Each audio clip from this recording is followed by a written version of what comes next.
We're going to start the new year out right.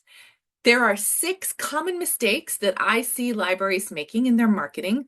We're going to talk about them and how you can avoid them this year in this episode of the Library Marketing Show. Welcome back, everyone. I'm Angela Hursh. If you're new here, I run a blog called Super Library Marketing. When you go there, you'll see a tab that says the Library Marketing Show.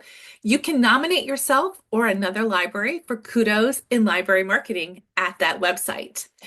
I want to get started today with Kudos. This Kudos is pretty gosh darn awesome. Our Kudos today goes to the Pikes Peak District Library. So I stumbled on an article that was written by the library's marketing and public relations manager. Her name is Carla Bamesberger.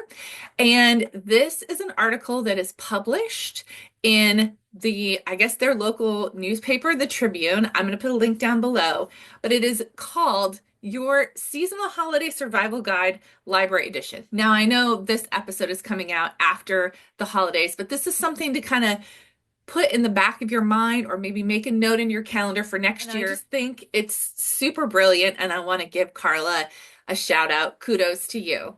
Okay, and now let's get into today's topic. The 6 most common mistakes that I see libraries making in their marketing and how to avoid them. Mistake number 1 is not having all of your social media channels as icons for following on your website. A library will have a YouTube channel, let's say, but there's no icon on their website, so I can't click on it and follow them. I have to purposefully search for them on YouTube. Same thing usually on LinkedIn or TikTok. So make sure if you're on a social media channel and you're actively posting there, make sure there's an icon on your website so people can click there and follow. Mistake number 2 is not having your email sign up in a clear spot on your website. Again, as I'm looking through websites for libraries, I often have to do a lot of searching. I may even have to search the word newsletter to find newsletter signups or email to find email signups.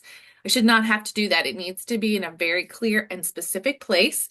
Usually, think about how people look at a website. So they read from top to bottom, left to right. So you're going to want to be in one of those areas, an icon that shows that you can sign up, or a very clear sign up for our newsletter. Super important for the new year. Mistake number 3 is not soliciting signups for emails, not asking often enough in your other emails or on your social media channel, or certainly in your in-person interactions with patrons.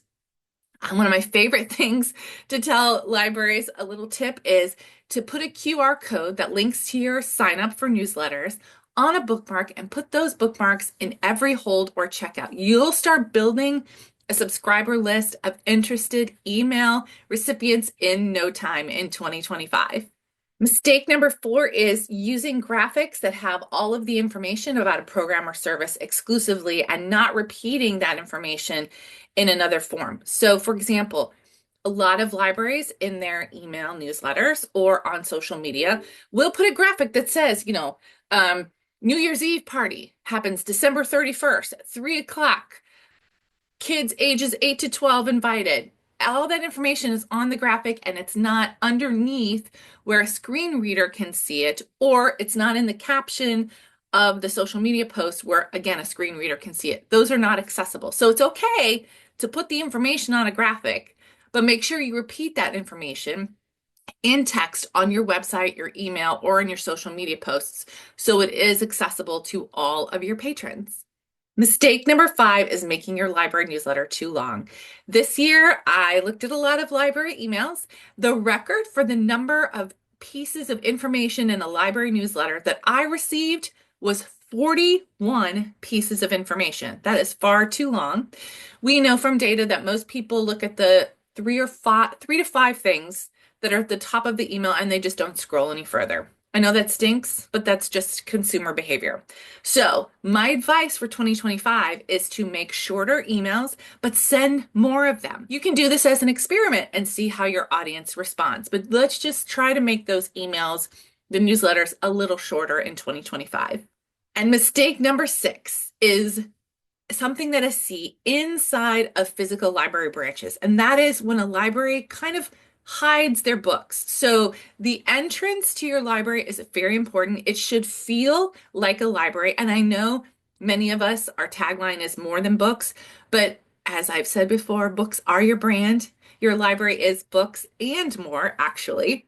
So, what I want you to think about in 2025 is how to make the entranceway to your library feel like a library. Put your books on display there as much as physically possible. I know some libraries have a very small footprint, but there should be a way for you to make sure people understand that they have walked into a library. You don't go in the grocery store and have to walk around walls and into other rooms to find the food. The food is like right there when you walk in. And we want to make sure that the books are on display and people understand they're coming into a library.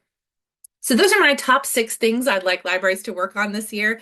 What are you going to be working on in 2025? What areas do you want to improve on in your library marketing? I'm really curious. I'm sure my other viewers are too. Let's get a conversation started down in the comments. That's it for today's episode, but my channel's full of other tips for library marketing. If you'd like to learn more, head on over to this next video. I'll meet you there.